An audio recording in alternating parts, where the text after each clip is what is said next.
Meet Michael, a 13-year-old boy who just bought a new cell phone and was chatting with his friends when a deafening noise shattered the room.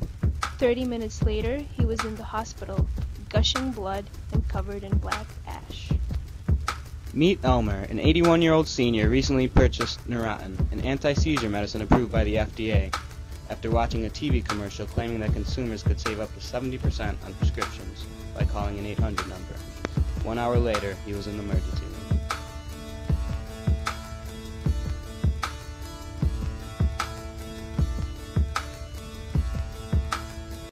And there's more. A lot more. But it's not coming your way. It's already here. It's in our stores. It's in our streets. It permeates our homes. It's in our fridge. On the nightstand and even in our beds. It touches our skin. It's in our colleagues, our friends, our children. It's everywhere around us.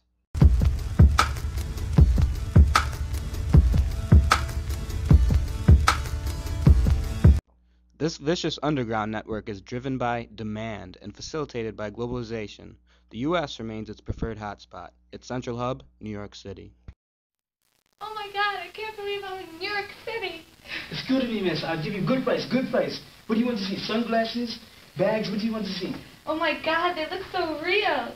Look, it looks like real Fendi, Gucci, Prada. I'll give you Coach. special price for this. I'll give you special price. Really? How much? I'll give you special price, good price, just fill off truck. $40. $40. $40? They look so real, I'll take it. Transactions like these happen all around New York City, and particularly in what is known as the counterfeit triangle. It's fun. It's a bargain. It's just too good of a deal to miss. So what if a designer loses a few bucks? They make enough as it is. Helps me save a lot of money. Or does it? It helped you fill the pockets of counterfeiters with $23 billion just in 2007, while emptying your own by $1 billion in city tax losses. So you see, it's a lucrative business, especially in New York City. The per capita income here is 22% above the national average, while the city's dynamic port handles 13.4% of all container traffic. That makes it easy. So easy to conceal millions of counterfeits inside legal shipments. And let's not forget the 40 million dazzled tourists who annually flood the city streets, eager to spend and consume. But how does it all work? Up to 85% of total counterfeit goods are made in China. Then they get to wholesalers through elaborate criminal networks, and later trickle down to street vendors. However, today, they have leaked into prominent retail stores, directly reaching consumers, or even further, infiltrating our various industries. From Viagra pills to airplane parts, every product is up for grabs. Brake pads, made of compressed grass, sawdust, or cardboard. Transmission fluid, made of cheap dyed oil. Oil filters, that use rags as filter elements. Shampoo, made from poop. Inflammable extension cord. Toothpaste, containing antifreeze. Poisoned pet food. Lead-filled toys. Batteries, razors, software, health and beauty products. Oh, FYI, about 520,000 airplane parts, all counterfeit, leading to 166 U.S.-based incidents for the past 20 years. So, if you still see it as harmless and innocent, think again. Our verdict? Guilty! Of deceiving, of enslaving, of degrading. Our society is hurt and vulnerable on all levels, while we, the taxpayers, lose billions in tax revenue which could have gone towards better roads and schools for our communities. So how does this affect the government? It is caught off guard, subtly yielding to confusion, high-level political corruption, and people's distrust. Unfortunately, this way it fails to protect the nation. For example, Al-Qaeda's seized training manuals show evidence of US-based counterfeit funding. At the same time, each individual consumer gets artfully deceived, manipulated, and harmed. It is actually possible to purchase rat poison and floor polish inside a cough syrup bottle. Great perspective, isn't it? Then there's the affected firms who suffer.